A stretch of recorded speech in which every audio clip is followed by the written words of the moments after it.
ക്രിക്കറ്റിൽ ഏറ്റവും വേഗത്തിൽ 27,000 റൺസ് പൂർത്തിയാക്കിയ താരം വിരാട് കോഹ്ലി.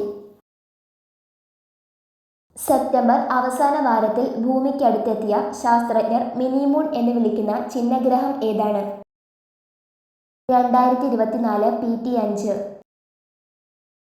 ഏത് രാജ്യത്തിന്റെ അത്യാധുനിക ആണവ അന്തർവാഹിനി മുങ്ങിപ്പോയെന്നാണ് അമേരിക്കയുടെ മുതിർന്ന പ്രതിരോധ ഉദ്യോഗസ്ഥൻ വെളിപ്പെടുത്തിയത്?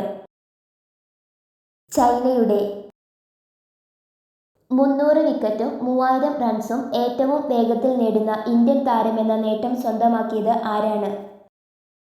രവീന്ദ്ര ജഡേജ. ലോക ടെസ്റ്റ് ചാമ്പ്യൻഷിപ്പ് ചരിത്രത്തിലാദ്യമായി 3 ചാമ്പ്യൻഷിപ്പുകളിലും 50 വിക്കറ്റ് വീഴ്ത്തുന്ന ആദ്യ ബൗളറായ ഇന്ത്യൻ താരം? ആർ. അശ്വിൻ.